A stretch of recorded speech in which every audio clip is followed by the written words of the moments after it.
Thank you, Ida, and thank you for the change. I'm really relaxed now and have come into the thinking of peace instead of thinking about flight schedules in the air.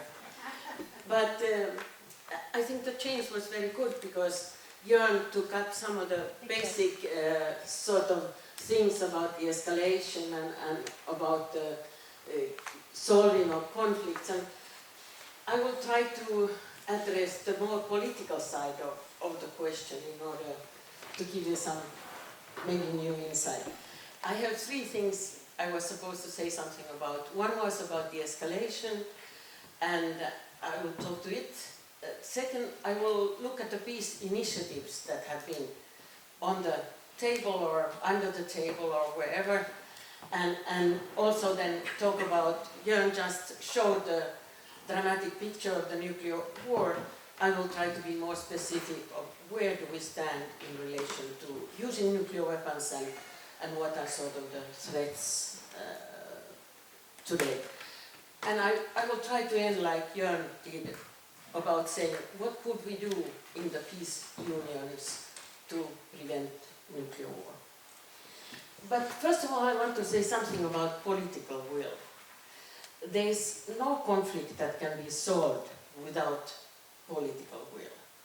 And political will is not something that is there or is not there. It's something that is created, and it's creating in many different ways. I worked a long time with the Iran nuclear weapons, and when Obama became president and then Rouhani became president in Iran, there was suddenly political will, and in 2 years there was an Iran deal, which now may be crushed, but anyway, this was sort of the two presidents could solve. Leaders can have political will and actually solve conflicts. Other ways are, conflicts can be solved if somebody is technological superior, or if somebody has more resources. But it can also be solved by the people being on the streets. So there are different kinds, and the question is, how do we, in this situation, create the political will necessary? But I will see something about the escalation, and you saw it's a stepwise process, and there's kind of a staircase. But if we look at the escalation first on the Ukraine western side, and then on the Russian side, we can see that there are two very different ways to escalate. On the west side, we see what Jörn also mentioned, the question of technological escalation. More and more weapons, more and more lethal weapons, and it's getting worse and worse, and now we are up to not only F-16s, but also to cluster bombs. And what is the end? Maybe it's nuclear weapons. How do we know? Is it a good idea to actually provide technology to one country in Europe? Secondly, this escalation has had one goal, which has been unity of the West. The West should be united. This has been sort of a political goal, and the West has been united. NATO, the US, European countries have all supported this technological escalation. And I think now we are at the phase where the unity is sort of cracking, maybe even breaking. We saw this in the NATO summit. There was this wish from the Eastern NATO members to actually give Ukraine a timeline when they would become NATO members. This was not accepted by the Brits, by the Germans and the French. And today we have a situation where actually the summit agreed that there is no timeline. I think the timeline is defined in a very diffuse terms on when the nations agree and when the conditions are being met. But there are a lot of other promises in order to make up for this lack of timeline, and there will be more forces in the eastern flank. There will be also security guarantees while Ukraine is in the NATO waiting room, and there will be other activities which actually led to the fact that everybody in the NATO Council, or the NATO, yes, there is NATO-Ukraine Council was developed in order to have Ukraine at the table. So there's a lot of promises, but basically a feeling of European, at least, disagreement. I think there was another thing that this escalation has sort of the question that more and more advanced weapons are asked for has frustrated Biden. President Biden is tired of Zelensky asking all the time for more weapons. And actually this came to a couple of days ago, I think it was the British defense minister who actually said that Ukraine should be more thankful. And that we have to have more thankfulness about giving all this aid. And this is a sign that in many countries, and this the British Prime Minister took it very well up, he started defending why these weapons are given, because the citizens of Britain are getting more and more also tired. So there is this kind of a disagreement, and I think maybe this is where the peace union could do something. And this was the Western part. The Russian part has a completely different escalation pattern. They are mobilizing more, okay, they have more people, they can mobilize. Mobilization has not been very favorite approach by Putin, because that would mean that more people would become aware of the consequences of the war. And so mobilization is taking place in the very distant parts of Russia, in Tula, in Budyartia, in other places where you can mobilize without the Moscow and the St. Petersburg elites becoming so aware of the consequences of the war. So this has been his method of escalation. On the other hand, they have also used mercenaries. And we all know this Wagner conflict that was. Now it is a conflict which is very natural, that the conflict takes place between the mercenaries and the Russian army. It's taking place today, and we can hear this. Many of the Russian army persons have been dismissed, and the conflict is there, even if it looks like it is being solved. So, and we can also see that hundreds of thousands of young Russian men have moved to other countries, especially Kazakhstan. So, in a way, there are cracks on this escalation on both sides. The Russian escalation, I would like to stay there a little bit more. In order for Russia to escalate, they have seen that they need to use nuclear threats. It's because otherwise there's not balance with all the Western technological approaches. Actually, the only argument for Russia as a superpower today is the fact that they have nuclear weapons.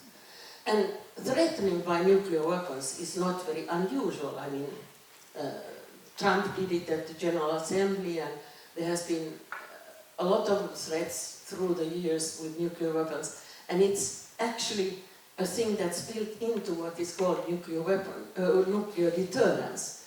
You are not supposed to use nuclear weapons, but you are supposed to come up with credible threats. The Russians have seen this as a way now to balance the situation, and they have issued nuclear threats. Putin very indirectly, he has talked about we'll use all the means available. He has talked about catastrophic consequences we have never seen before. His former president colleague has talked about countries, European countries, should not deliver weapons to attack and win a war against a nuclear country which has as much arsenals as Russia has. So there is now, on the Russian side, there's mobilization and nuclear threats, and I will come back to the question of nuclear threats in just a moment. But maybe we should just take a look at the peace initiatives. This escalation has led to peace initiatives. Jörn already mentioned this early initiative, which was very good. Zelensky was agreed, they talked to the Russians, there was agreement, but the British came in and actually said that you should not de-escalate right now. You should actually weaken Russia. So there has been this side goal for the West to weaken Russia, which has meant that the early Zelensky proposal, facilitated by Turkey, by the way, in Istanbul, I think, actually has had the effect that it was taken off the table. Then there are these two persons, Kissinger on the one hand and Macron, the French president, on the other hand, have suggested that we cannot have a solution, we cannot not have a conflict solution where Russia univocally actually loses. There has to be the possibility, sort of the exit possibility for Russia to not lose. And so they have proposed initiatives which then have been again taken off the table by saying that Russia, it was a gift to Russia.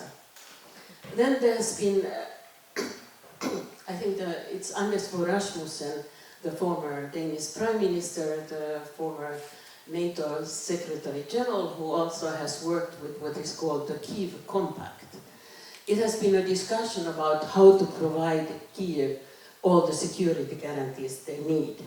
And this Kyiv Compact, I think, is somewhat behind the security guarantees that have now been promised for Ukraine, but not yet sort of, this compact is not yet worked on in any serious way.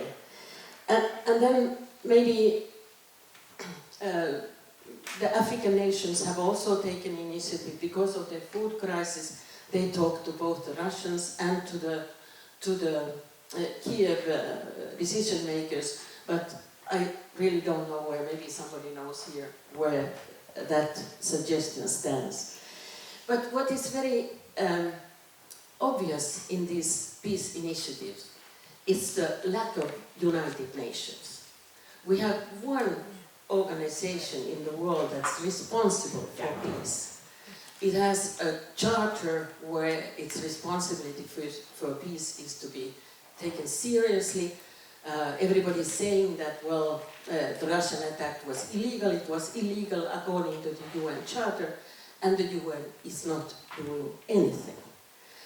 The UN normally does, and we can discuss this later, the normally does what Jörn had here, the picture of creating the common ground. The UN usually sends a facilitator to a country, Syria, Afghanistan,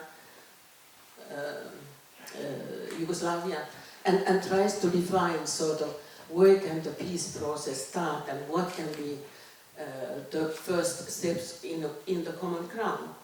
And there has been none of this. There's been, I think Guterres has been once, the General Secretary was once in Ukraine and said that we have been lucky that there has not been use of nuclear weapons before.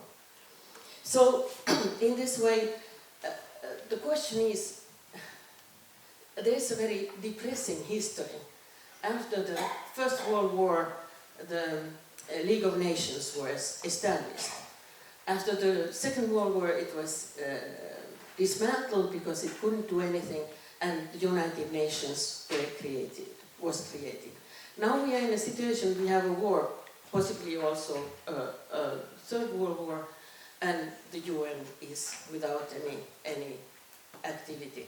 So there is the discussion about, we all know it's because of the veto right, and we know also that the UN has not... Sorry, I'm getting too excited. No. But there is a discussion now about going on in we should abolish the veto right. The veto right for the Security Council members is a question that is preventing UN from doing anything in Ukraine. But the veto right is very difficult. I have tried to look at the studies that have been made about it, and it's very difficult to throw away. So the only reform so far within the UN has been that the countries, the 5 who use in a certain situation the veto right, they should go to the General Assembly and explain why they did this. So this is sort of a very, very small step. And I just want to refer, and I don't have time to go more into it, but after the Hiroshima bombing... You still have time. But, You still have time. okay. After the Hiroshima bombing, there were a lot of international ideas in the beginning of the period after of how to prevent nuclear war.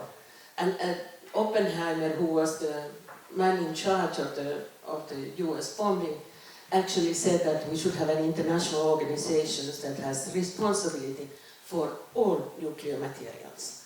Only international organizations can decide. This was taken off the table. There was a well-known political researcher, Hans Mogenthau, who said that we need a world government, otherwise there's no control of nuclear weapons. And this was also taken off the table. The only thing that was established was the International Atomic Energy Agency, who actually has no power to do anything, but follows the rules so that countries follow the rules they have signed for in the Nuclear Non-Proliferation Treaty and other treaties. And then if there's a disagreement, it goes to the United Nations Security Council. So there's a need to discuss how to control the nuclear weapons, and there's a need to discuss it especially in the United Nations. Now I will end up with talking a few concrete words about the nuclear war and the possibility. It has been said that Russia may use tactical nuclear weapons, maybe in the sea to scare us, maybe in Ukraine to scare the Ukrainians. And I think the general consensus today is that the likelihood is not very great, that it is not very likely that Russia will use nuclear weapons, but Russia will use credible threats to actually scare everybody else. And I think there's now you are all in the peace unions, so you have heard this Gorbachev-Reagan statement that nuclear war cannot be won, and it can therefore not be carried out. I think this is now being repeated, so we feel that it's losing all its meaning. Russians are saying it all the time. The P5, the Security Council members have repeated it time and again. The P3, which is France, UK and US, have actually tried internationally to say that Russian nuclear threats are irresponsible. They wrote a piece to the Nuclear Proliferation Treaty and tried to convince that while their nuclear threats were responsible, Russian nuclear threats were irresponsible. And then there's the current debate on which I'm involved in a group working, trying to find out what it means. The G20 has said that nuclear threats are inadmissible. And what does it mean that nuclear threats are inadmissible? You cannot even say it.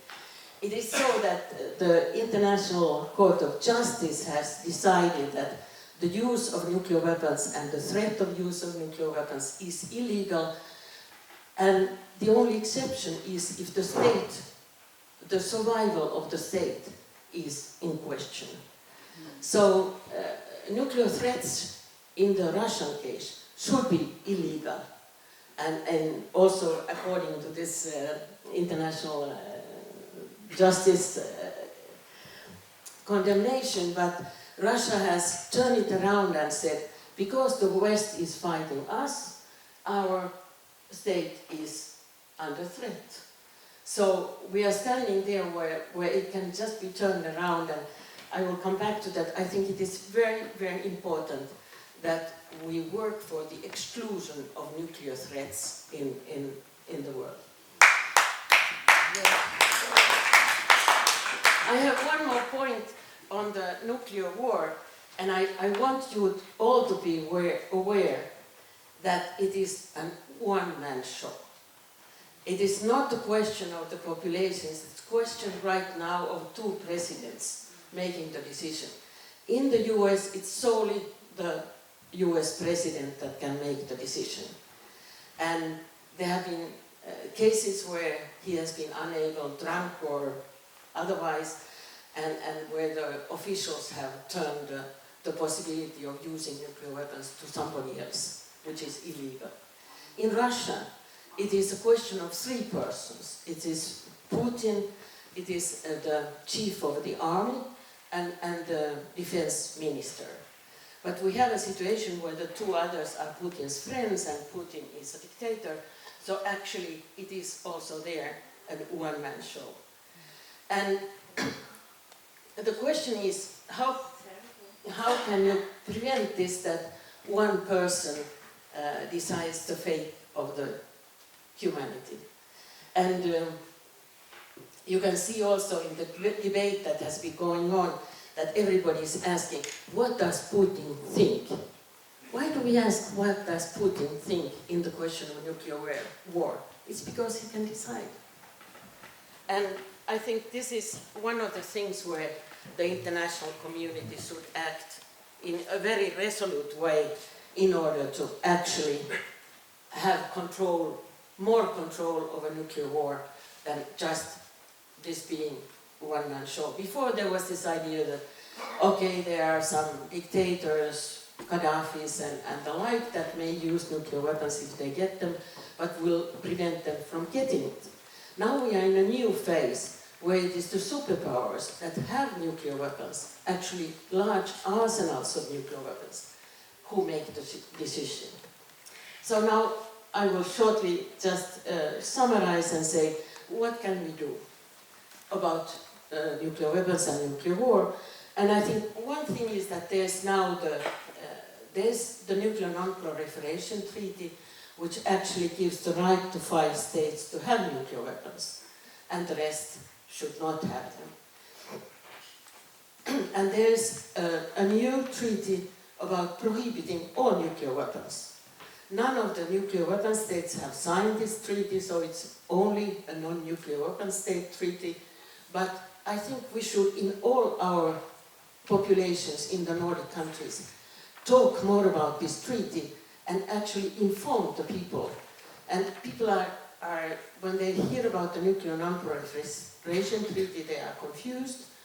And I think there should be a clear line of information that we have this nuclear prohibition treaty, and it should be taken seriously in all countries. And we should inform the people that it does exist, because not very many people know about it. The second thing is that we should work for the prohibition of nuclear threats. As I said, I'm working in a working group right now where it's about the Nuclear Non-Proliferation Treaty and trying to work with what does it mean that nuclear threats are admissible, and there's no prohibition built into it. So I think it's important for the peace movement to work for prohibition of nuclear threats.